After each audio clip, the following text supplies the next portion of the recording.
Bueno, en el espacio de salud que tenemos, todos los jueves, en radio con Ana María Guerre, Anita Guerre más conocida, especialista en medicina interna y la diabetóloga de Varadero. Primero, gracias por acercarte a la radio, bienvenida. ¿Cómo estás? Bien, muchas gracias. Bien, todo bien. Gracias por la invitación.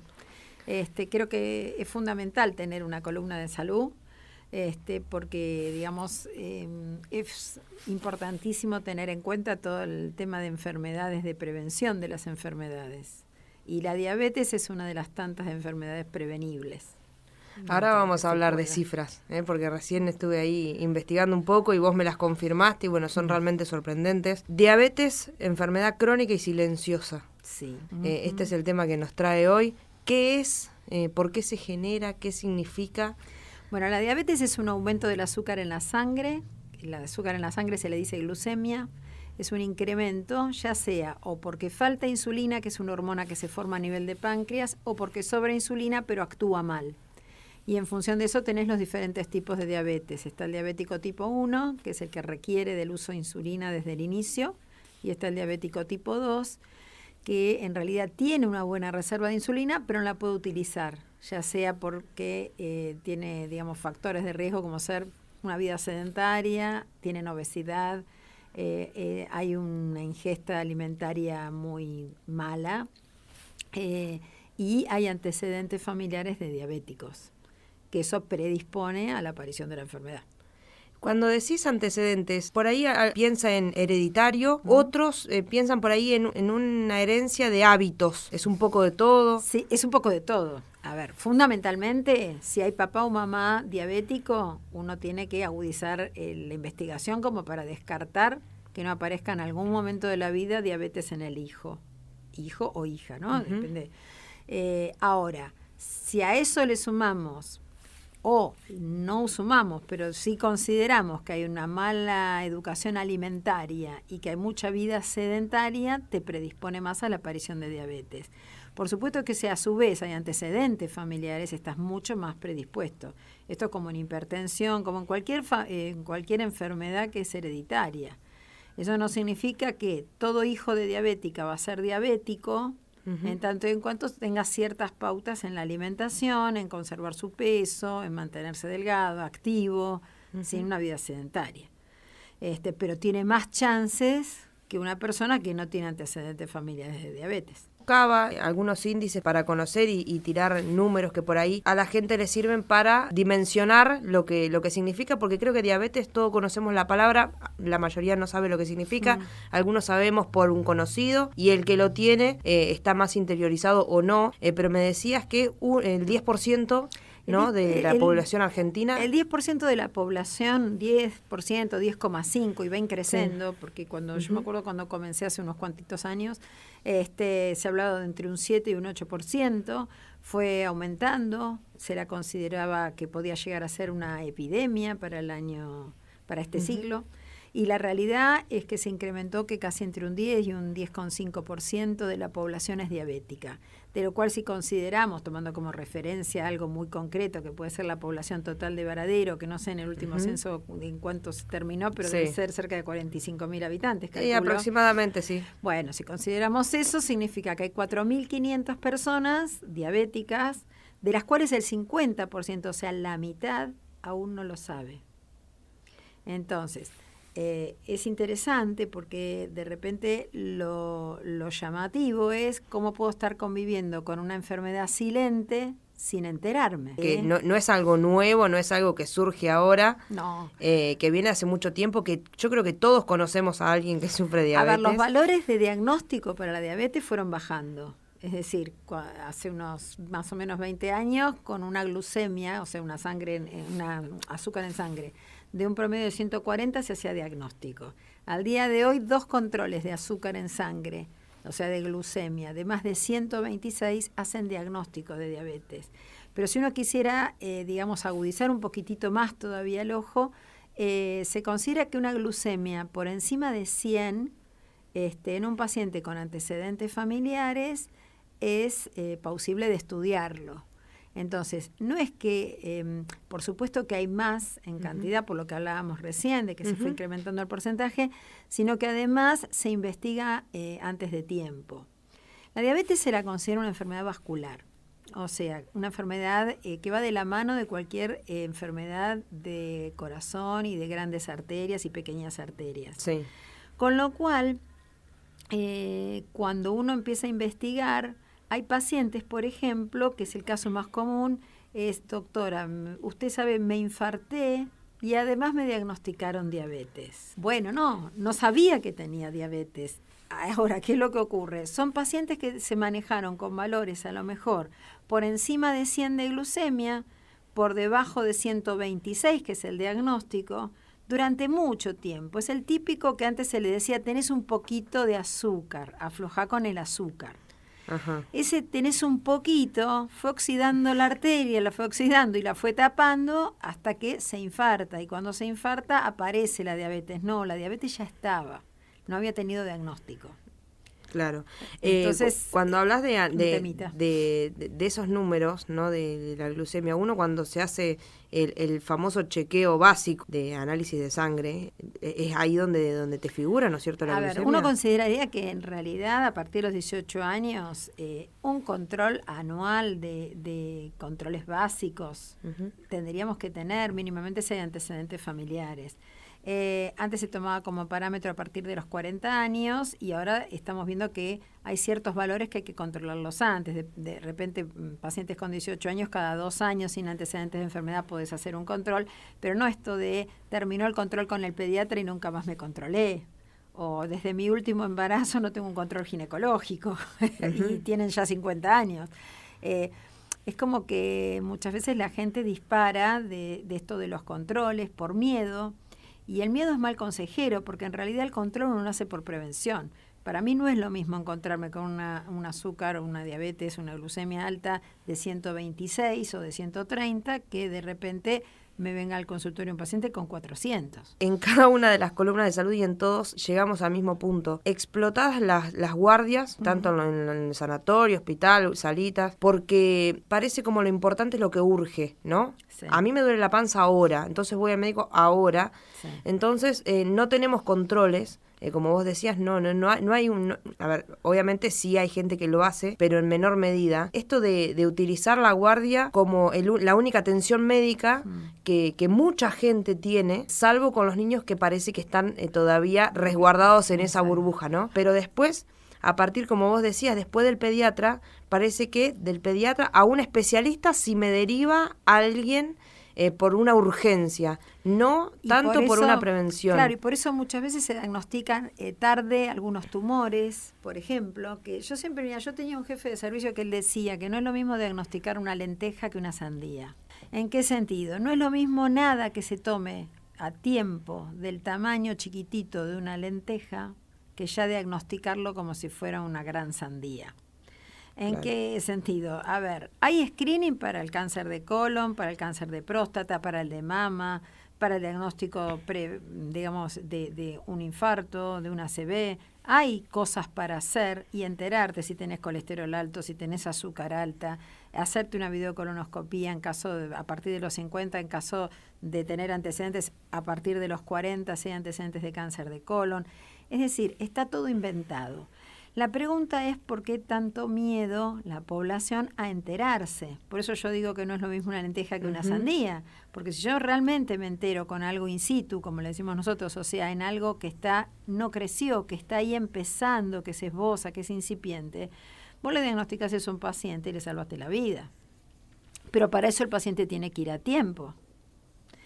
El asunto es que en el medio se meten un montón de factores, pero el fundamental es el miedo y esto de no darle valor al cuerpo.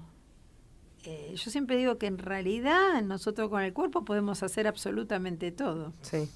Sin él estamos muy complicados. Como decíamos, ¿no? Lo que urge. Si me duele, lo atiendo. Por eso quise arrancar con el título de diabetes, enfermedad crónica y silenciosa, ¿no? Sí. Porque cuando te avisa, vos decías, no, a veces ya es tarde. La detección en un control básico, ¿no? A ver, la detección precoz es el ABC de cualquier enfermedad. Eso estamos de acuerdo. En el caso de la diabetes, que es una enfermedad vascular, básicamente, o sea que lo que altera es todo lo que sea la parte de arterias grandes y arterias chiquititas. Si vos lo tomás a tiempo, cuando yo digo tomarlo a tiempo es tomarlo de entre 10 y 15 años antes, se evitan lesiones en los riñones, en la retina, lesión cardíaca, lesiones en el cerebro con posibilidades de ACV, lesiones en las piernas con posibilidades de amputación.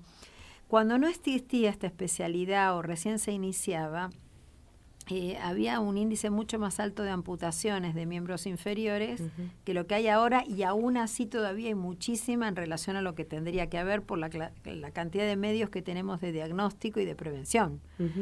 El tema es que todo pasa por una cuestión de educación y de compromiso de la gente.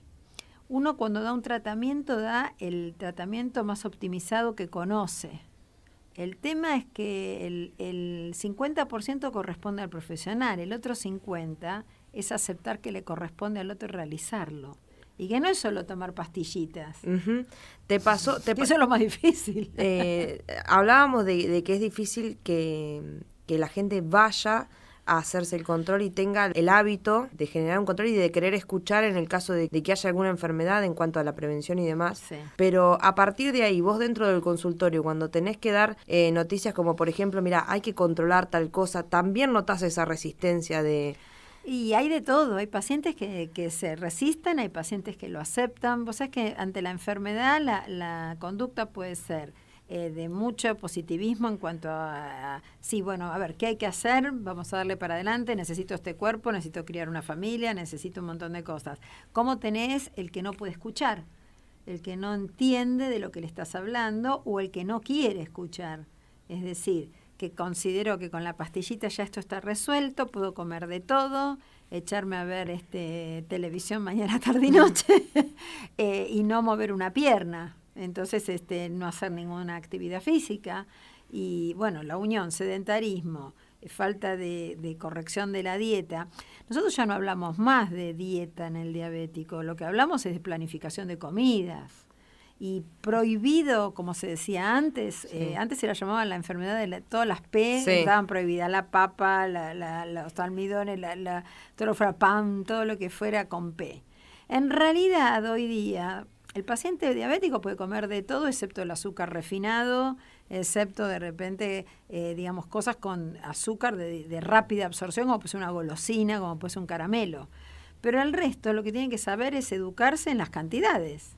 Y la comida es comida saludable que tiene que ser para todo el mundo, para los chicos de un diabético, para los grandes, para todos. El tema es aceptarlo. Yo siempre digo que la voluntad es lo único que no se compra en farmacia. Y la voluntad es más barata que tanto remedio. Y muchas veces, la verdad, muchos pacientes tomarían la mitad de todo lo que toman si tuvieran más manejo de la voluntad en cuanto al alimento, por ejemplo, y en cuanto a la actividad física. Mirá qué interesante lo que decís, ¿no? Claro, mira, nosotros vemos...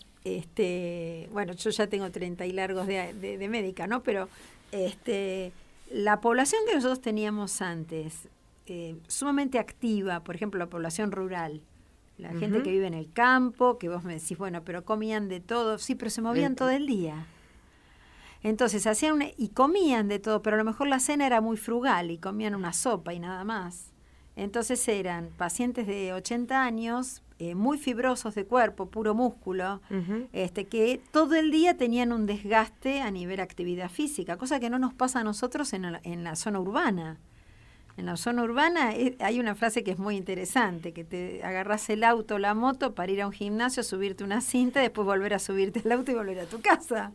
La pregunta que yo siempre les hago es, ¿por qué no van caminando hasta el gimnasio? Vayan al gimnasio.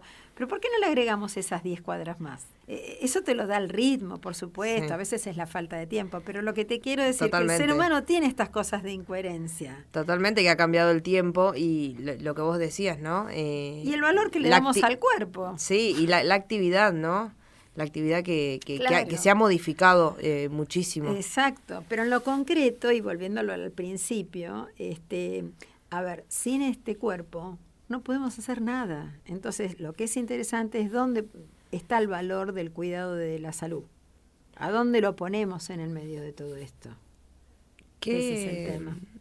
¿Qué tratamientos existen respecto a esto? Vos hablabas de la pastillita, pero también hablabas de distintos tipos de diabetes. Sí, mira, todo depende del tipo de diabetes. La pirámide fundamental, la base de esto es la alimentación saludable, la actividad física.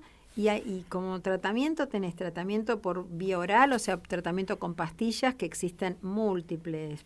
La verdad que hoy por hoy hay muchísimos tratamientos muy nuevos que se toleran muy bien, que algunos son de alto costo y otros no son de tan costosos como lo que la gente a veces fantasea. Y tratamientos inyectables que va desde la insulina hasta sustancias nuevas que estimulan a nivel de intestino, por ejemplo, la liberación de insulina en el resto del cuerpo. Todo va a depender del tipo de diabetes. Si es una diabetes tipo 1 de los chicos y gente joven, en general inician con insulina porque no forman insulina. Pero el que tiene insulina, con pastillas y con a veces sustancias inyectables, que se inyectan tipo insulina o tipo análogos y demás, andan muy bien. Pero acá, digamos, son la puntita de la pirámide. La base está en aprender a comer en hábitos y moverse. ¿No? Hábitos rutinarios que tenemos y que son gratuitos. Saludables, gratis. Por eso digo que la voluntad no se compra en la farmacia. Y son realmente a veces los que más cuestan. Eso sí es una realidad. Y bueno, es cultural también, ¿no? Esta cosa de cuando uno habla de que viene a la Argentina y no sé, en Argentina qué lindo esto, pero nos reunimos y hacemos un asado, qué lindo esto otro, llegó tal amigo, comemos pizza. O sea, siempre el festejo es a través de lo alimentario, que no está mal, me parece genial. Sí, somos. Lo que uno puede saber es la cantidad.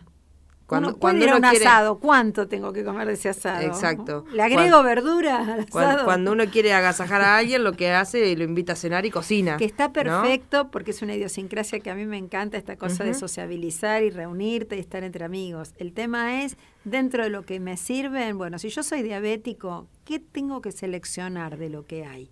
¿Yo puedo comer carne, doctora? Sí, podés comer una porción y podés comer una porción de cerdo también. El tema es que tenés que saber cómo te cuidaste en la semana y cuánto vas a comer ese día. Y si además le podemos agregar ensaladas al asado, bienvenido. Porque se va a absorber más lento, porque le agregué fibra, porque es mucho más sano. Y si voy a tomar helado y va a haber un diabético, y a lo mejor puedo comprar un helado light. Te hablabas recién de Argentina y de querer... de la idiosincrasia. Sí, totalmente. Pero también, mira, me disparaste a una frase que escuché hace poco de una norteamericana que está acá en Argentina, que dice, no puedo creer cómo hay un accidente en la calle, uno llama por teléfono a la ambulancia, viene, lo atiende, se lo lleva al hospital, sale, totalmente gratuito. Sí. ¿No? Y esa es la salud pública que no existe en otros lados y que en Argentina por ahí tiene vaivenes, pero que existe, que está y que hoy un diabético en la Argentina tiene la posibilidad de ir a atenderse y como vos decías hoy, tenés un montón de derivaciones, cardiología, endocrinología, bueno. Sí, nosotros pasamos por muchas etapas en lo que es salud pública. La realidad es que ya en los últimos, te diría, 15 años, se ha sistematizado mucho el tema hay programas para el diabético. En el año... yo creo que en el año 1998 se estableció a través del jefe de clínicas, que era el doctor Maximino Ruiz, que fue un hacedor en diabetología y fue un prócer en la diabetología, jefe del servicio de clínica médica, con el cual yo la verdad tuve el honor de formarme y una persona excelente. Él estimuló la promulgación de la ley de la medicación para el diabético. Hasta el año 92 no era obligatorio proveer la medicación. Creo, si no me equivoco, fue un poco antes. Lo voy a averiguar y te lo voy a pasar el dato, pero a partir de que se promulgó y costó que la ley se pusiera en funcionamiento, pero la realidad es que el paciente hoy por hoy tiene una amplitud de medicación muy buena a través de la salud pública. Lo que pasa que, hubo que reeducar a la gente para que entienda que existen programas, que hay que respetar normativas para que esos programas los tengan en cuenta. Por ejemplo, te voy a dar un caso concreto. Yo acá soy la encargada del PRODIABA. El PRODIABA es un programa para diabéticos, ¿no es cierto? Que lo tiene la provincia de Buenos Aires y Nación. Entonces, está organizado vía pergamino. Con lo cual, si el paciente va al consultorio externo, se controla y hay un registro de él a través del servicio social en el hospital, ese paciente empieza a recibir la medicación para ayuda al diabético. Por supuesto que ponen normas claras. Hay insumos que no les corresponden. Si vos tuvieras una obra social, se te da un aparato, se te dan tiras, si sos un diabético tipo 2, para un control semanal. Quizás a nivel hospitalario no se le puede dar aparato a todo el mundo por una cuestión de necesidad de la misma enfermedad. Cuando hay que controlar una dosis de insulina, hay que controlarla más estrictamente y por eso se da aparato y se da tiras. Pero de repente lo que es medicación básica se le otorga a todo el mundo. A todo aquel que no tiene obra social, obviamente, porque si no tienen la misma ley para cada obra social que hay que obligarlos a que se ponga en funcionamiento. Ahora, ¿qué cuesta de todo esto? La reeducación. Es decir, que la gente sepa que tiene que cumplir con la normativa básica, que es controlarse cada 6 meses, que estos programas se renuevan cada 15 meses, es decir, que no puedes estar 2 años recibiendo una medicación sin controlarte. Pero no pasa por recibir la medicación. Lo que no puedes estar como diabético es más de 4 meses, 5, 6, sin saber cómo estás, por más que tomes la medicación. Totalmente. Entonces, lo que a veces se siente como que, me obligan a controlarme, no es una obligación en realidad, es una forma de cuidado, básicamente. El diabético tiene que tener por lo menos de entre 2 y 3 controles de laboratorios anuales, un control del fondo de ojo anual, salvo que el oftalmólogo considere que lo quiere citar antes para que no vaya a quemarse esta retina, se desprenda y quede ciego. Y un control o 2 o los que necesite a nivel cardiológico, pero como básico, y aunque estés sano y no tengas presión alta y no tengas nada, un control cardiológico, el diabético en forma anual lo requiere. Eso es una sistemática básica, ojos, corazón y laboratorio para saber dónde estoy parado y para prevenir cualquier otra complicación que me pueda fomentar la diabetes. Y también entra, ¿no es cierto?, dentro de ese conjunto la nutrición, ¿no? Sí, claro. Que también existe en la atención primaria de Varadero, ¿no? En atención primaria, en atención primaria, hoy por hoy, y lo mismo en el hospital, está cardiología, está nutrición, diabetología ya hace años que está. Se cubren todo, hay traumatología, hay cirugía como hubo siempre, pero quiero decirte, están cubiertas las especialidades como para tener una muy buena contención del diabético. El resto, pasa por la concientización, pasa por una cuestión de educación, de aceptación de la enfermedad y de jerarquización de la enfermedad. Hay un problema, y que es interesante que vos lo remarcaste varias veces, es un enemigo silencioso. Entonces, ¿sabes qué comparación les hago yo? La diabetes es como tener un mal vecino. ¿Qué quiero decir? A ver, ¿viste que a veces uno tiene un mal vecino que es muy mal llevado y que si los chicos tiran la pelota se la devuelven rota? ¿Qué mejor que ante un mal vecino y de mal carácter saludarlo todos los días y decirle ¿qué tal? ¿Todo bien? Y vos seguís tu camino. ¿Qué quiero decir? El vecino va a seguir estando, no se va a mudar. Entonces, si yo le sigo tirando pelotas, me va a seguir devolviendo pelotas de fútbol rotas. ¿Está bien? Totalmente. Si yo lo saludo, va a decir, no va a tener de qué agarrarse y probablemente no. Entonces la diabetes es aceptar que el enemigo está, que no me doy cuenta que está, es un mal vecino, sé que está, pero me cuido de que no me rompa las pelotas, en el buen sentido, que no me las devuelva tajeadas. Es como que, a ver, seguís estando, no me puedo olvidar de que estás, no te siento. Si vos sufrís del hígado, si vos tenés un cálculo en la vesícula, te vas a acordar cuando comas papas fritas. Entonces, probablemente, como te vas a sentir mal, en la próxima no comes papas fritas. ¿Está bien? Sí. La diabetes no te hace sentir absolutamente nada. Por ende, si yo me como 1 kilo de helado, como mucho voy a orinar un poquito más a la noche y voy a tener un poquito de sed. Pero como se me pasa en 2 o 3 días porque ya me cuido, totalmente, vuelvo a comerme el kilo de helado. Y así se va sumando. Ana, la verdad, un privilegio para nosotros que hayas venido. No, sí, decirte qué hace una persona que hoy no tiene obra social y que quiere analizarse o ya tiene el dato, ¿dónde te encuentra? En atención primaria, yo estoy en la sala de Villa Cristina, en la sala de Leluar. Estoy en el hospital, en el hospital fundamentalmente estoy haciendo en este momento, todo esto lo cambió el tema COVID, ¿no? Pero estoy haciendo toda la parte de gestacional, insulino dependientes e insulino requirentes, gente que usa insulina, y en las salas periféricas, pacientes diabéticos tipo 2, en realidad en sala periférica primera vez es lo que necesiten consultar. Y después distribuyo yo de acuerdo a la organización, porque a veces necesito, yo por ejemplo cuando hago gestacionales porque estoy antes de la consulta del obstetra, entonces me resulta mucho más práctico. Eso es algo, mira, no lo hablamos mucho, pero es interesante. Existe diabetes en el embarazo y existe la diabética que se embaraza. ¿Qué diferencia hay? Una cosa es ser diabético y embarazarte.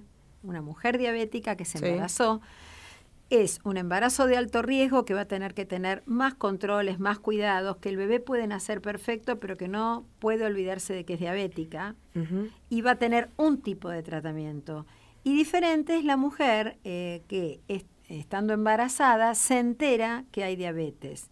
El embarazo en sí mismo es diabetogénico, le decimos nosotros, es decir, se prepara el cuerpo de tal manera que puede generar diabetes. Eso no significa que todas las mujeres lo vayan a tener, pero sí un alto índice. Entonces, en semana 24, muchas veces hay factores de riesgo, los obstetras se encargan de evaluar a ver si existe la posibilidad de diabetes o no. ¿Por qué? Porque aumenta más las malformaciones, aumentan más los trastornos perinatales, es decir, hay una serie de factores que modificarían durante el embarazo y en el parto. Entonces, es muy importante evaluar si hay diabetes o no en el embarazo. Es muy importante poder clasificar si es una embarazada que venía con diabetes o si es una embarazada que le aparece la diabetes. Si una diabetes aparece en el embarazo, tiene más chances a los 5 años de la mitad de todas las personas que se les diagnostican el embarazo, a los 5 años tienen más chance de debutar con diabetes. Entonces, fíjate cuántos años antes uno puede enterarse. Ejemplo, si yo le pregunto a una señora de 50 años, ¿usted tuvo 4 hijos? Sí. ¿Tuvo algún hijo de más de 4 kilos? Y probablemente te diga, y sí, uno nació de 4,200 y el otro de 4,100. Y a lo mejor esa señora ya venía con una diabetes latente. Pero hace 30 años no se investigaba tanto como ahora. ¿Qué quiero decir? Es una enfermedad que tiene un abanico de posibilidades y un abanico de poder prevenirla y que todo funcione bien. Y que es bastante visible cuando uno se hace los controles, ¿no? Tal cual, que es fácil de diagnosticar, es barata. Una glucemia sigue siendo barata, así sea por privado. O sea, quiero decirte que es importante. ¿Y a qué glucemias le tenemos que dar importancia? Aquellas que son por encima de 100. Y si superan el valor de 110, darle más jerarquía todavía. Existen laboratorios como para llegar a un diagnóstico mucho más refinado y tener certeza de si hay diabetes o no. Entonces es una pena que eso se pierda. Gracias, Anita. De nada. Muchas gracias. De nada. Muchas gracias a ustedes por invitarnos y espero que se repita porque es muy bueno las cosas de prevención. Seguramente bueno. que vamos a estar repitiéndolo. Listo. Muchas gracias.